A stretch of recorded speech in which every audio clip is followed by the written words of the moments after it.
Lumière et expansion. Augmentez votre amplitude pour changer votre destin. Bonjour à tous et à toutes, bienvenue sur ma chaîne. J'espère que chacun et chacune d'entre vous se porte bien. Si possible, abonnez-vous et likez ce contenu pour un meilleur référencement sur YouTube et pour permettre une meilleure diffusion à un plus grand nombre d'entre vous. Vous avez un rôle à jouer, saisissez-le. Merci d'avance. Travailler sur votre énergie peut vraiment changer vos relations à la prospérité, à l'amour de soi et au flux positif de votre vie. Parce que votre état intérieur influence directement vos choix, vos actions et les opportunités que vous voyez ou que vous ratez. Comprendre l'énergie de l'abondance. L'abondance, ce n'est pas que l'argent, c'est aussi l'amour, la santé, les relations, la créativité et le sentiment d'être comblé.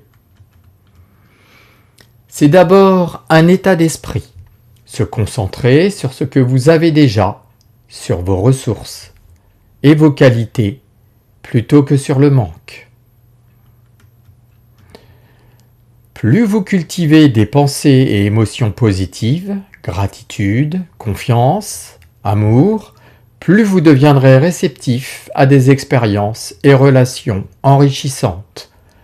Un exemple, deux personnes avec les mêmes compétences, mais l'une se croit toujours en manque, l'autre se sent soutenue par la vie. Elles ne voient ni ne saisissent les mêmes occasions. Le lien entre énergie, la prospérité et amour-propre. L'argent et la prospérité sont souvent décrits comme une énergie qui s'amplifie avec l'amour que l'on se porte à soi-même. Une faible estime de soi fait parfois repousser les opportunités. On se dit « ce n'est pas pour moi »,« je ne mérite pas », même quand elles se présentent. Quand vous augmentez votre amour-propre, respect de vos besoins, indulgence envers soi, fierté de vos progrès, vous ouvrez plus facilement la porte à la réussite, aux belles rencontres et aux idées nouvelles.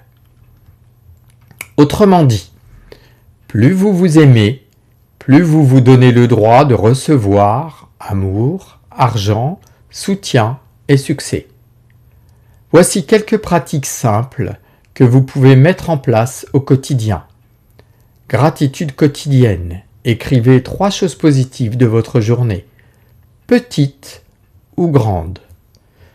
Pratiquez des affirmations positives. Répétez des phrases comme « Je mérite l'abondance dans tous les domaines de ma vie » ou « Je suis en sécurité et je peux recevoir ». Pratiquez la visualisation chaque matin. Imaginez une scène où vous vivez déjà la vie que vous souhaitez. Travail, amour, bien-être, en ressentant les émotions associées. Faites des auto-soins. Prendre soin de votre corps, de votre sommeil, de vos besoins émotionnels, c'est une façon très concrète de nourrir l'amour de soi. Lâchez prise. Au lieu de tout contrôler, vos demandes, intentions claires, vous faites votre part d'action, puis vous laissez venir sans vous acharner ni vous juger. Donner et partager. Offrir du temps, un service, une écoute active, le mouvement. Je fais circuler, donc je peux recevoir. Entourez-vous de personnes et de contenus qui encouragent, inspirent et respectent qui vous êtes vraiment. Observez et transformez vos croyances limitantes. Je ne peux pas, ce n'est pas pour moi, par des croyances plus ouvertes. Je peux apprendre, je peux essayer.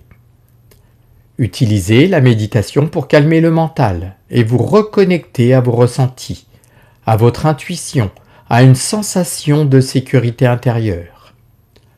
En résumé, l'énergie de l'abondance commence à l'intérieur, par la façon dont vous vous parlez, dont vous vous traitez et dont vous regardez votre vie. En changeant progressivement cet état intérieur, vous influencez naturellement la prospérité, l'amour-propre et tout le flux positif de votre quotidien. L'amour-propre grandit avec l'autocompassion. Se parler comme à un ami plutôt que comme à un juge, surtout dans les moments d'erreur ou d'échec. Les recherches montrent que l'autocompassion réduit l'anxiété et la dépression, augmente la résilience et améliore les qualités des relations amoureuses. La pratique simple. Quand vous vous critiquez, faites une pause. Respirez. Puis, reformulez avec bienveillance. J'ai fait de mon mieux dans ce contexte. J'apprends. Chaque soir, notez une chose dont vous êtes fier, de vous, même minime. Avoir pris soin de votre corps, poser une limite, travailler sur un projet.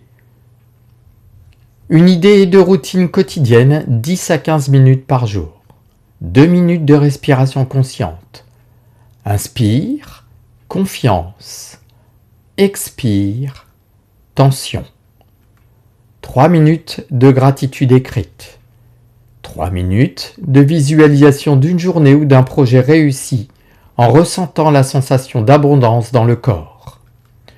2 à 5 minutes pour une action concrète alignée.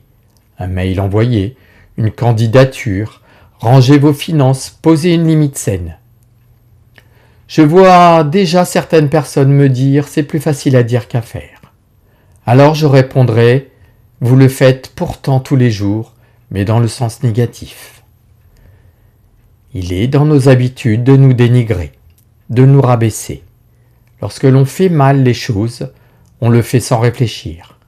Et lorsque l'on veut changer et mettre en place des choses plus lumineuses dans notre vie, alors on répond c'est plus facile à dire qu'à faire. Et pourtant, il suffit juste de changer ses propres habitudes.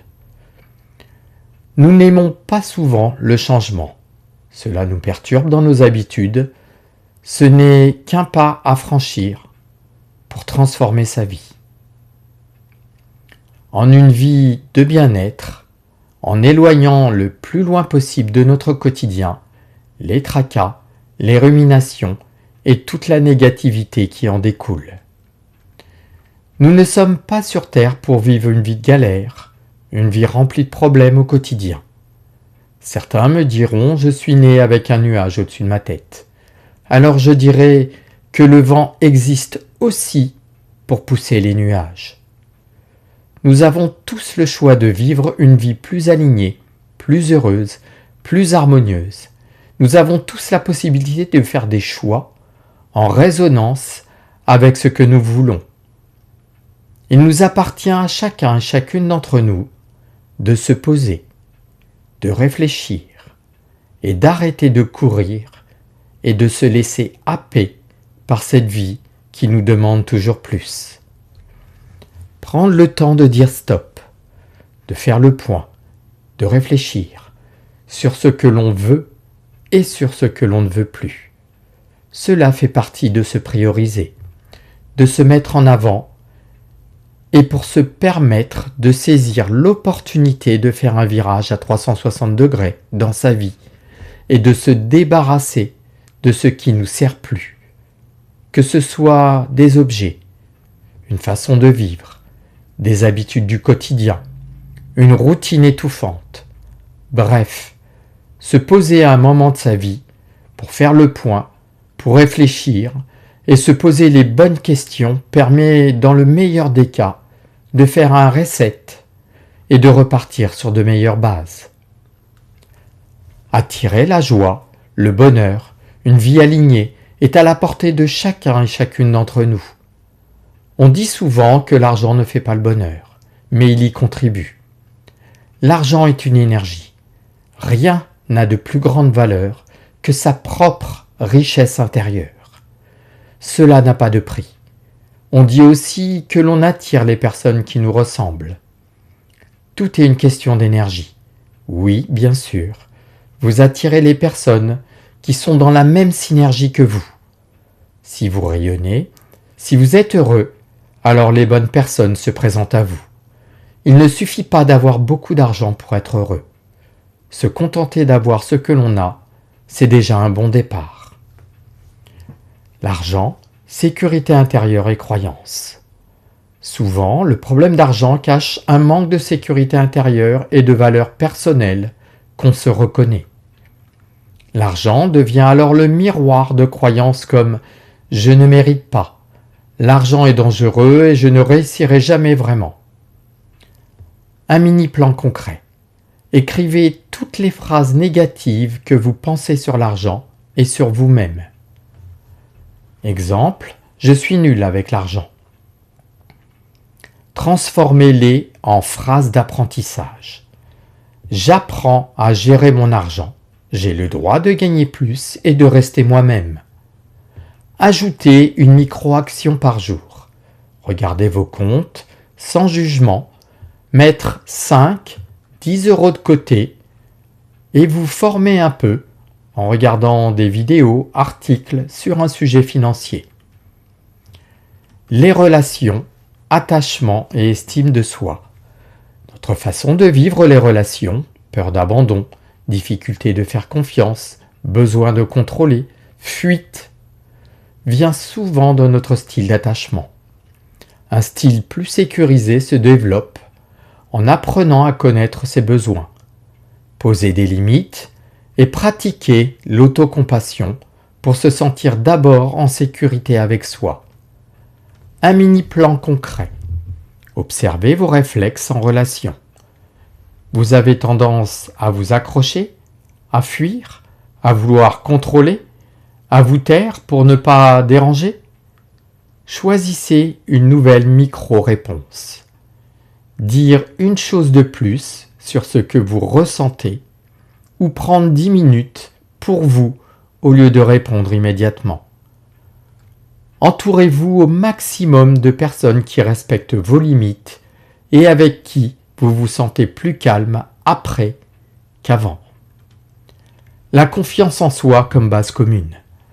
La confiance en soi influence votre relation à l'argent. Osez demander, négocier, investir et vos relations. Osez dire non, vous montrer tel que vous êtes. Chaque petit pas où vous agissez malgré la peur renforce vos sentiments de compétence et de votre autonomie. Un mini-plan quotidien 10 à 15 minutes. 2 à 3 minutes, respiration plus phase d'ancrage. J'ai de la valeur même quand je doute. 3 à 5 minutes, une action, confiance. Envoyer un message, postuler, demander une info, dire ce que vous pensez, gérer un petit truc d'argent, par exemple. Le soir, notez une chose dont vous êtes fier, en lien avec l'argent, avec les relations et avec vous-même, même très petite. Dans ce podcast, j'espère avoir pu vous aider à éclaircir certains blocages ou peut-être vous avoir aidé à y voir un peu plus clair. Je réalise des séances à distance et également en présentiel.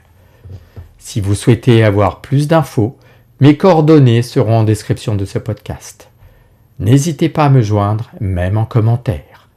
Je vous dis à bientôt dans un prochain podcast.